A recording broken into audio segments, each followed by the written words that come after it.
There we go. Note to self, unmute the mute button. Good morning, everyone. Good morning, good morning. I hope you are exceptionally well. I'm very happy to report that I am, which is probably not the reason you've come on. You're not here to know if I'm well or not, but, happy King's Birthday weekend. I hope you all celebrated in different ways. I suspect for most of us that was simply enjoying a day off. But the monarchist in me will just want to give that little encouragement to everyone. That, of course, we live in an amazing democracy despite all its flaws and failures.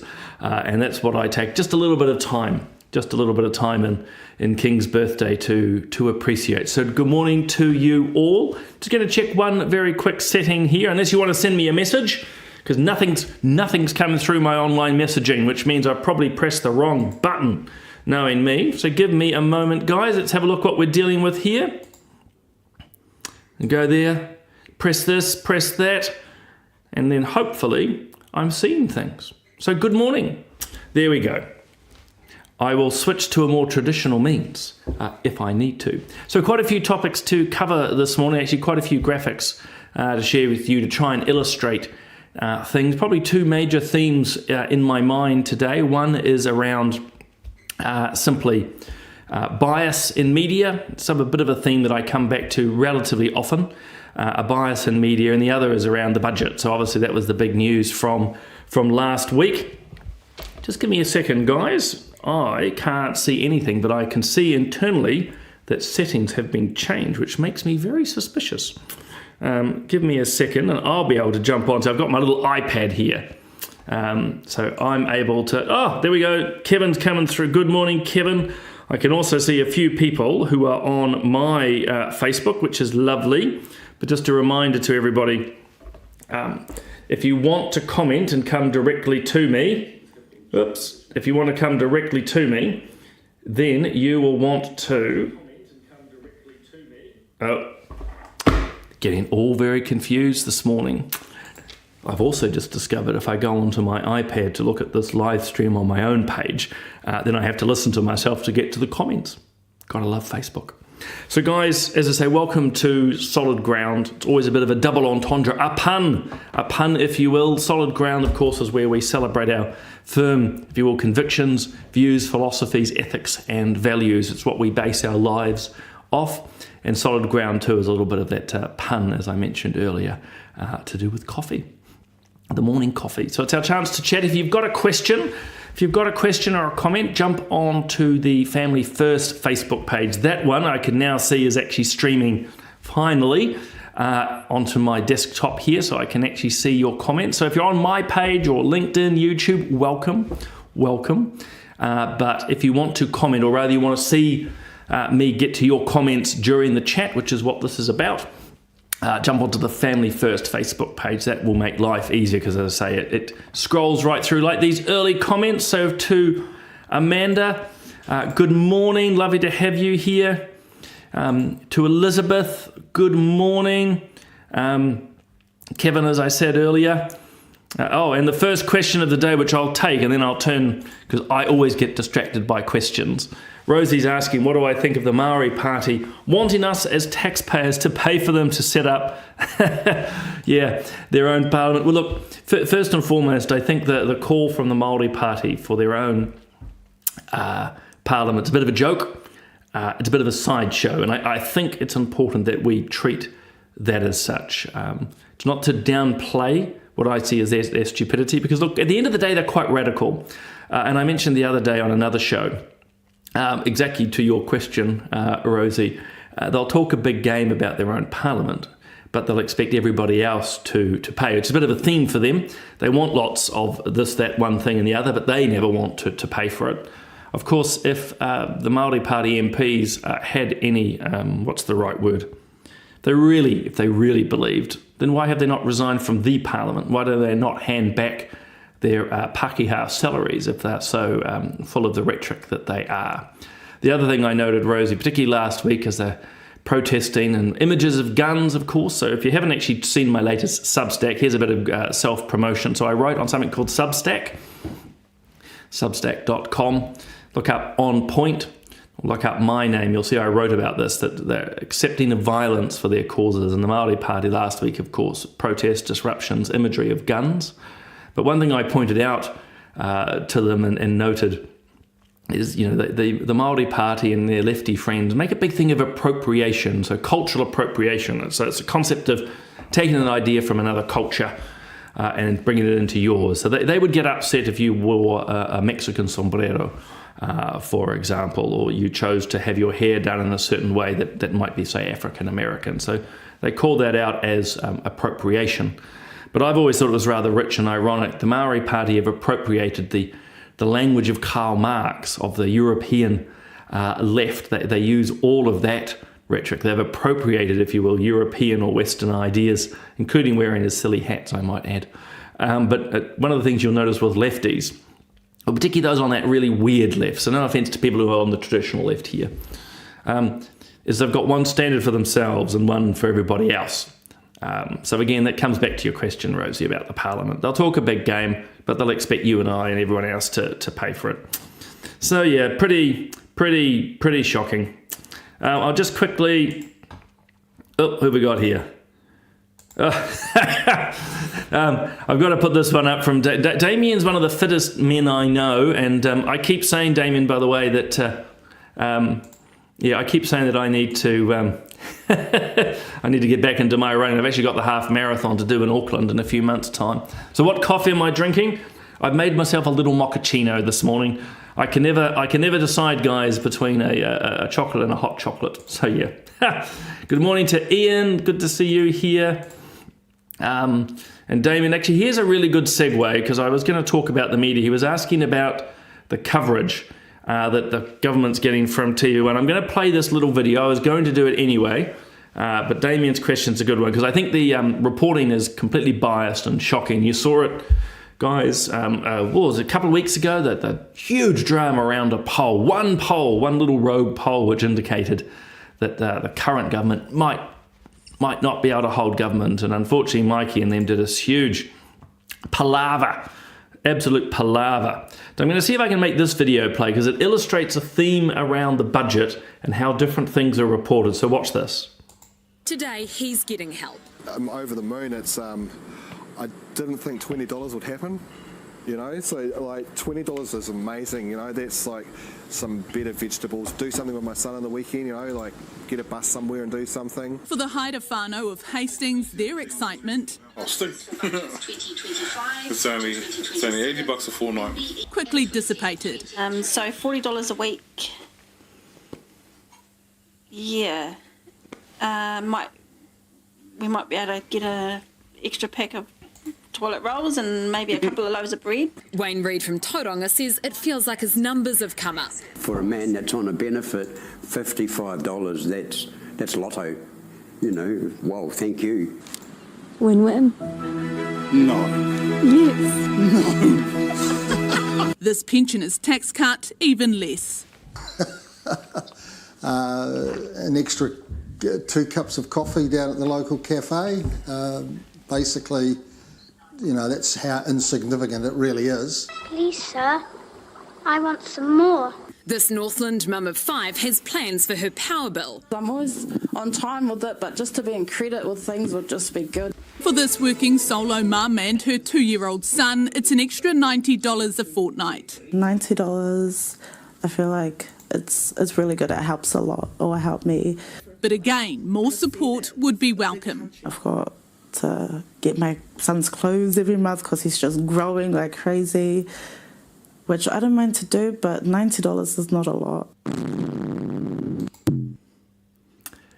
So obviously, guys, a bit of a mashup that someone had done, and which I've grabbed from the internet. But I think in some ways, Damien, it answers, well, I hope it answers your question, but to others, illustrating that, 3 years ago when Labour, through its juggling on the budget and managed to give people, what was it, $20 a week, was celebrated. TV1 celebrates, it's amazing. Everyone who comes out, always lovely comments. But a couple of days ago, when this current government puts through a tax cut, and by the way, you might feel it isn't enough, but it's certainly more than what people ever got in the last 6 years, and yet the reporting is so incredibly biased. which I have to say is immensely frustrating. I don't mean that simply because I'm a former member of Parliament. I mean it as someone who wants to try and get towards some sort of objective reporting. And so it was a bit of a shocker, basically. So it has to stop. And doubly so when you think of the likes of a lot of these media outlets are still walking around with a cap in hand demanding more and more money and support from government, which is ironic. But also never forget, and I know I keep beating this drum all the time, guys, government's money is your money. It's your money. So why don't I jump very quickly to just a couple of quick questions, and then I might move on to the budget, then back to this media bias question with the time we've got left. So Joanne, sorry, here we go. Sorry, Joanne, I've got so many Joannas that I've been dealing with in the last few days, and I'm getting all confused. Actually, there's just a very quick aside and a heads up. I've just sat down a couple of days ago with the Australian pro-lifer, Dr. Joanna Howe, and done a wonderful interview with her. If you don't know Joanna, Dr. Joanna Howe, look her up on social media, particularly the likes of Instagram. She's an amazing pro-life voice, a mother of 5 children, a professor of law. As she noted to me straight up, she's the living embodiment that you can have a successful career and be a mum. So look out for that, Family Matters, in the coming weeks.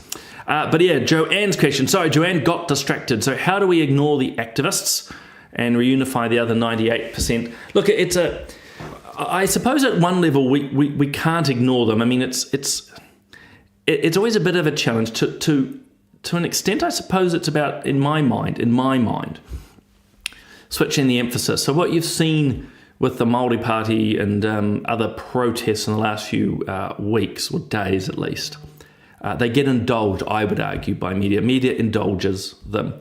In some ways, they advertise their events. You saw the same with media last year with the Posey Park at Albert Park situation. Media reports, but actually they're advertising, making sure everyone knows exactly where and what time.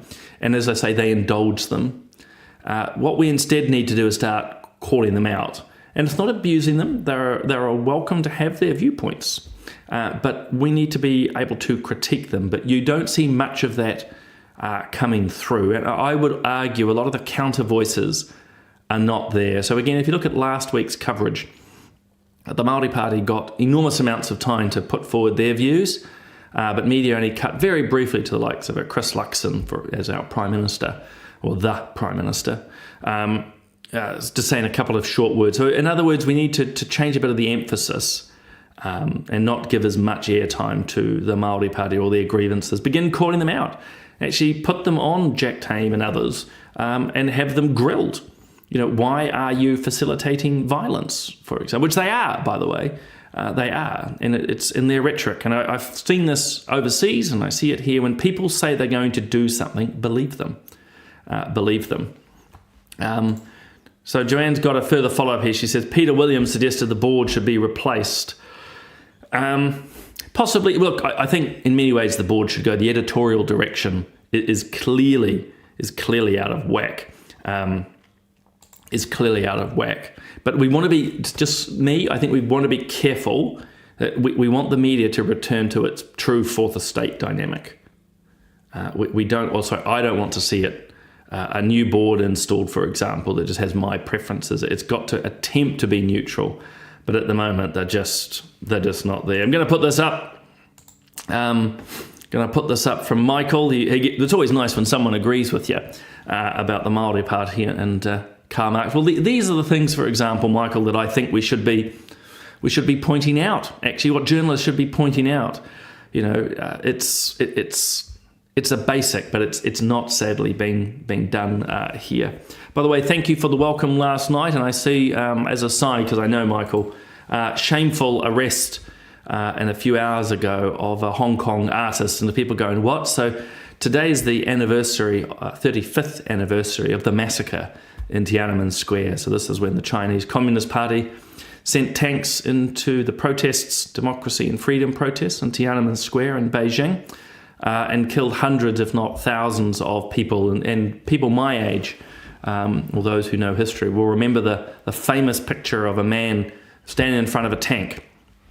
So we remember that today. Tiananmen Square. And up till a few years ago, people in Hong Kong used to gather in a place called Victoria Park to remember what happened. But that's now been banned because Hong Kong is now ruled by the communists. And this morning, maybe it's last night, Hong Kong time, an artist, I'm sorry I don't have his name straight in front of me, stood on the street and mimed, he did a performance, a very small performance, which was drawing attention to what happened in Tiananmen Square. And within minutes, the police arrived, swept in and arrested him.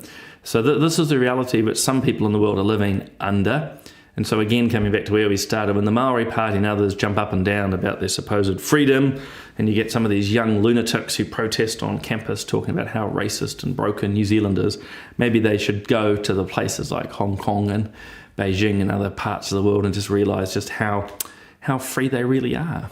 So jumping, because I'm all over the place, I was going to say, I'm looking just for the slides because I like slides at the moment. The budget.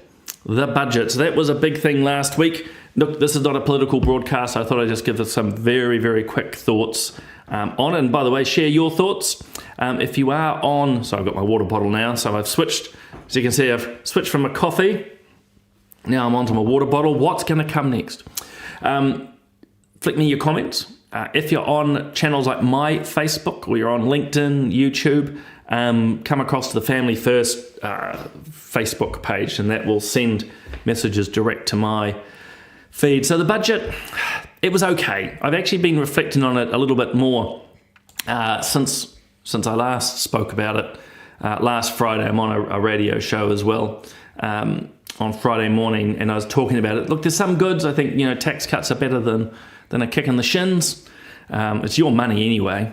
It's the same around the childcare subsidies. Look, I'll be honest with you, I'm a little nervous about how much money governments put into childcare. Not the money itself, but that sort of, and maybe I need to do a longer thought piece on this, but I suppose I sit on the side that we look after our children where we can in the first instance. And we seem to have this encouragement. I find a lot of pressure on my female friends in particular to hand their children over to others to look after.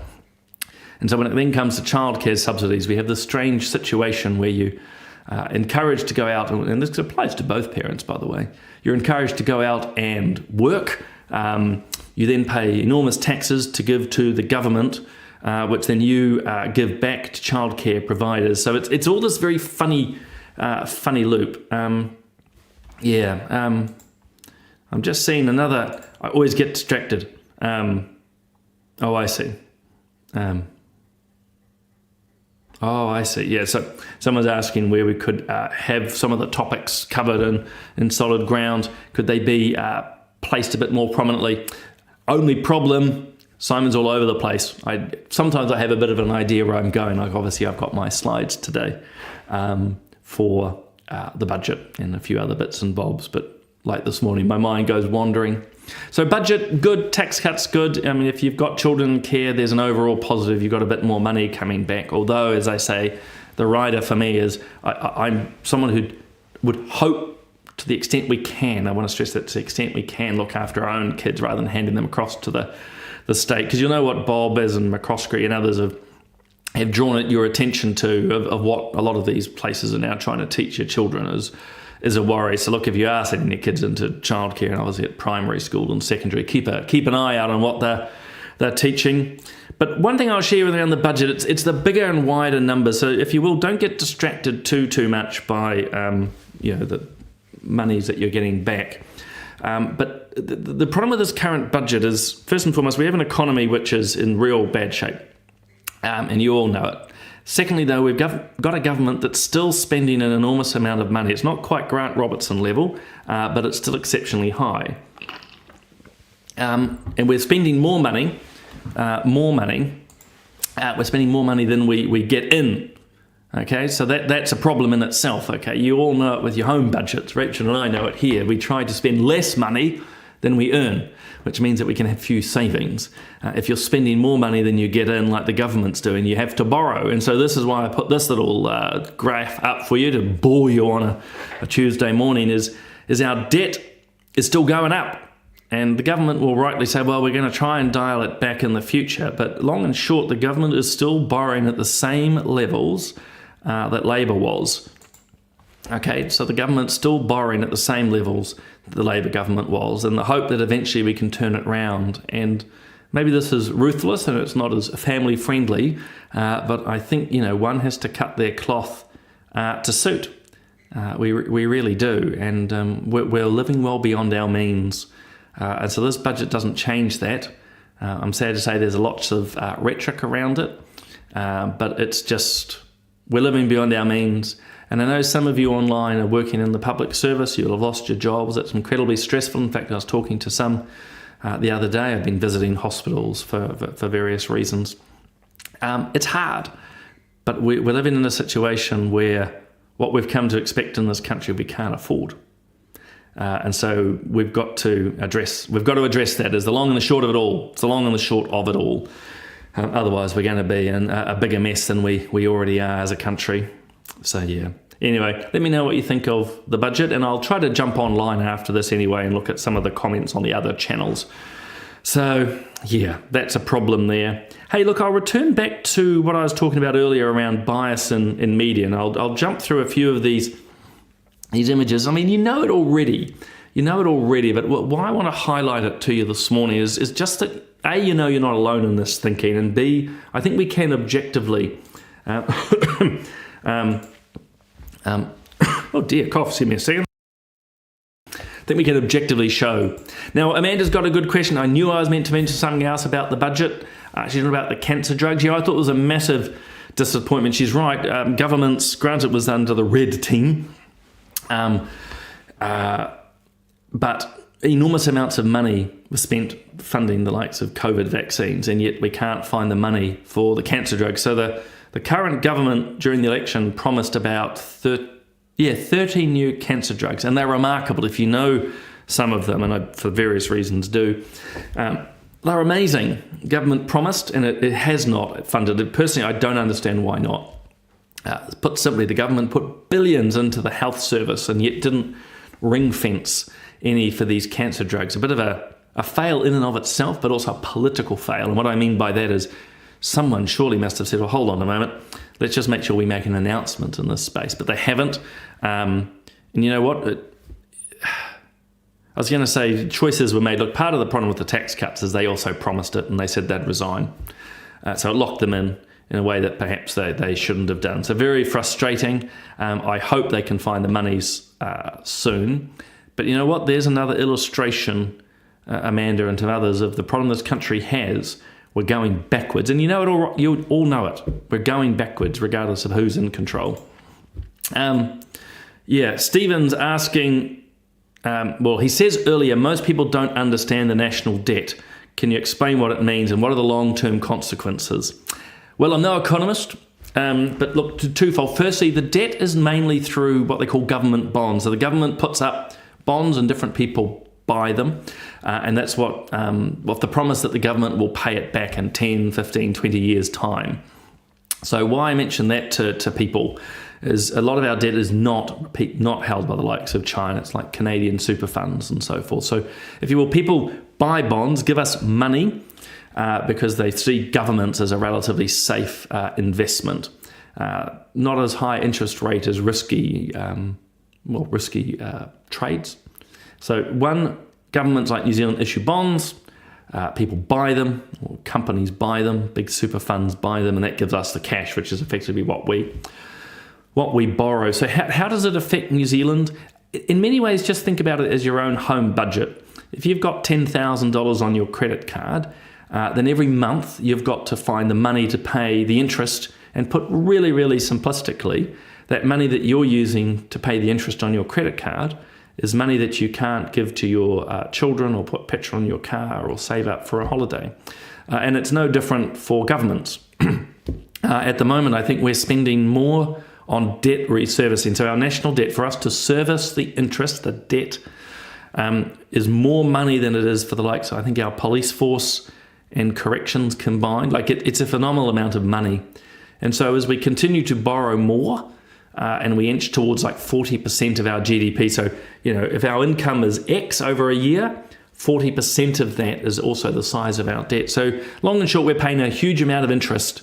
That's millions and millions of dollars a week. And so that's millions and millions that we're not putting into police or corrections or defence or healthcare or cancer drugs. And then the bigger your debt becomes, the riskier your country is perceived. Your credit rating goes down. And if your credit rating goes down, then you pay more interest because you're seen as more risk. So that's the fundamental problem. But I just encourage people to think about government's debt as basically just no different than your own personal debt. When you have a debt, you've got to pay it back. You've got to pay interest. And these are the challenges we face as a country, and which is why we shouldn't be borrowing so much. Hey, a couple of last quick points just on media bias. I'll try to keep this relatively quick. I'm just going to bounce through a couple of stories here just to illustrate. Kat's asking who we are getting this money off. A lot of it's major superannuation funds. So Canada's one example of it. Major investment funds in the likes of the UK, the US, and so forth. I think it's really important for people to understand, other than we have to pay back the debt, they don't hold a lot of sway over us as such. So it's just in case anyone listening wants to go down that line, you don't like to be in debt to anybody, but a lot of it is these major big super funds. So yeah. Anyway, media. Oh, excuse me, my voice is going this morning. Media bias. So once again, this is on Stuff. Sorry to put this up. But here's one contrast of the media bias you're facing. So yet another in-depth interview of Chloe Swarbrick, like the weekly free advertising which the Greens get. Thought I'd mention this because when I think of MPs across the political spectrum, I can think of National Labour, Rima Narkley, Helen White. There's a whole lot of these amazing MPs working hard, but they never get coverage like this. Disappointing. Then you get this absolute rubbish. It was in the paper last night about our former colleague Maureen Pugh, and the way they've written it. She's accused of breaking tikanga while she was assistant speaker because an iwi up in the public gallery decided they'd start talking. But she's accused of breaking tikanga, when in fact the media should be reporting that those in the public, those New Zealanders, that iwi in the gallery, were breaking the tikanga of Parliament. Okay, you don't just walk into Parliament and start talking. I don't care if you're Maori, Pacifica, European, it doesn't matter. But this is a great example of that media bias that I'm talking about, that here is poor old Maureen getting attacked in media, as I say. According to this, I'm trying to read it again, she's accused of breaking tikanga. This is the bias which operates. Okay, the journalist has chosen not to report that the public broke the protocols of Parliament. No. The Assistant Speaker, Maureen Pugh, was somehow just meant to acquiesce, give in, because a bunch of people in the gallery decided to start talking. I mean, what a joke. Complete joke. Here's another one for you. This is overseas, but this was in the BBC the other day. I can't scroll through, but it's listing through what's happening in Europe at the moment. It's quite a swing to the right. But why I thought I'd share it with you, if you go through the whole article, and you can, if you do search up the headline, you can find the rest of it, but it's going through France, Belgium, Slovenia, and all of these young, particularly, politicians are from the right, but they're all right-wing, they're all far-right, they're all extremists, supposedly. Meloni and others in Italy, they're all far-right. It's dangerous. And yet, in the last 24 hours, Ms. Sheinbaum, a woman has just been elected into Mexico, and you could not get a very different set of coverage. It's all that she's just lovely and amazing. She's breaking the glass windows. And why I'm sharing that with you, because you'll understand why. Anything that's conservative, anything that's traditional, anything that's on the right, vaguely on the right, is to be derided. So far right, extremist, you name it. But if you're on the left, like this new Mexican president, there is no labels. Like she's not left, she's not far left. In fact, if you read through the articles. Doesn't matter if it's the ABC or BBC. There's no mention of her political credentials. She's actually quite socialistic, quite to the left. Instead, she's breaking through the glass ceiling. She's challenging the dominant culture. She's breaking through. So it's just, I mean, you're aware of this, guys, but this is the bias which we are seeing and operating against every day. Just be aware of it, and particularly to your children, teach them to read more widely. I said you couldn't really get, as I click back through, two very different approaches. So here's a left-wing politician. She's a major step. She's breaking through the glass ceiling, it says later in the program, and no focus whatsoever on her left-wing policies. But here, oh my Lord, these politicians, just like her, politicians, but they're on the right, they're conservative, they're traditional, they're dangerous. They're dangerous according to the media. So yeah, this is what we got to put up with, people. That's what we got to put up with. Hey, look, a few last messages. Then you'll see, amongst other things, Family First has put out a new website, Woke Up New Zealand. Long and short, they go through a number of the businesses in New Zealand who have basically capitulated to poor progressive values and try to press dangerous gender ideology and other untruths into society. My colleague Bob McCroskey has done a really great piece recently of how all the companies, all the companies, where's my little button? Here we go. All the different companies are putting up their little pride flags at the moment, but they don't in the likes of Saudi Arabia, where, you know, for argument's sake, you'd probably want to be promoting those values more, you'd think, at one level. But, oh no, double standards. But anyway, we've got that here in New Zealand as well. So if you want to check up wokeup.nz, you can do that and go through and look up the companies that you go to and see just how woke they are, or to see if they're pushing, as I say, gender ideology and the likes.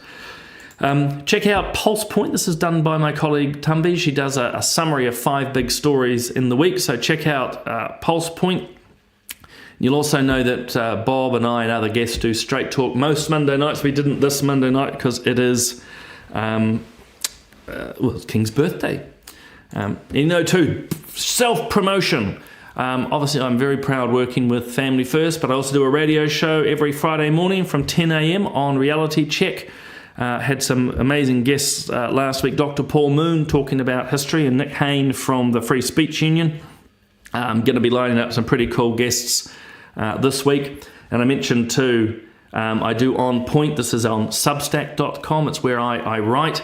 And one of my more recent articles was just talking about how it's okay to be violent if you're on the left. So there's just some things there. Look, I'm going to play one last thing for you if I can make this work. I know we've gone over time. I have to head off, actually, of all things. But I'll see if I can find it, which is why I keep looking down. I've got to find. Where is it? Where's it hiding? So I'm going to give this a whirl, a little bit of an ad for you, then I'll sign off.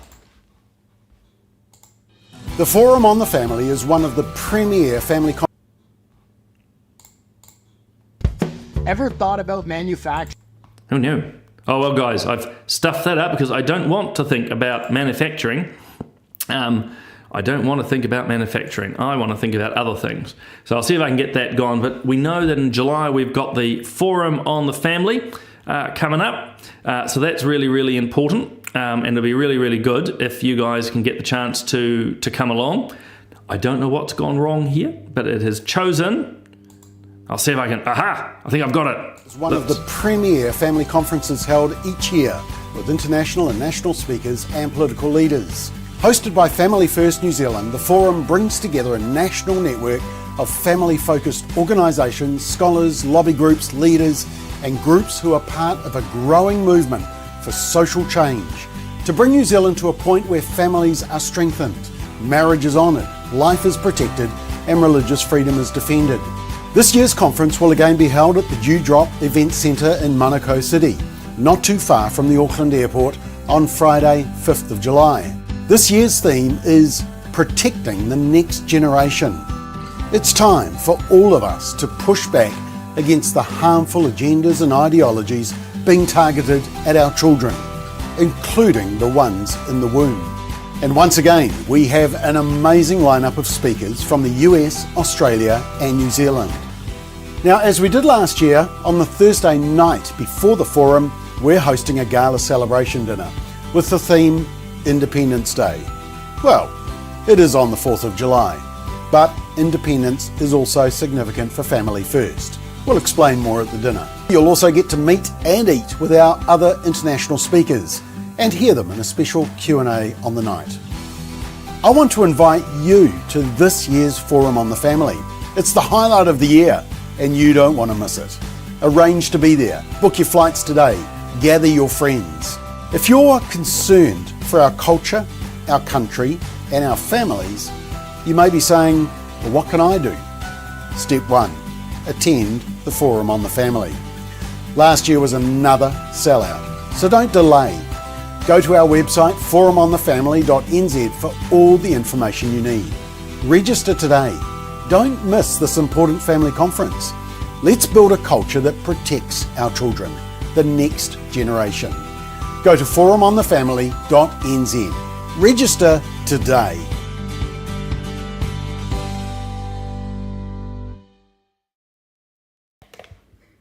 Well, there you go, everyone. You've got your dose of Bob this morning. But look, come along.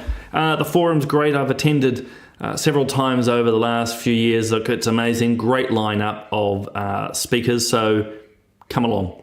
If you're not sure, or if you've missed the link, we'll get it into the comments. But I'll be there as well. Tumby from Pulse Point, Bob, of course, a number of the other panellists from Straight Talk. It'll be fantastic.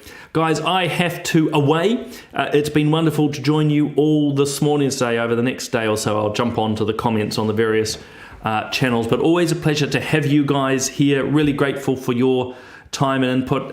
We'll be here same time, same channel next week. So that's Tuesday at 8 a.m. Make sure to drop me your questions, thoughts and feedback, and we can always chat from there. But otherwise, you have a wonderful day and look forward to catch up with you again soon.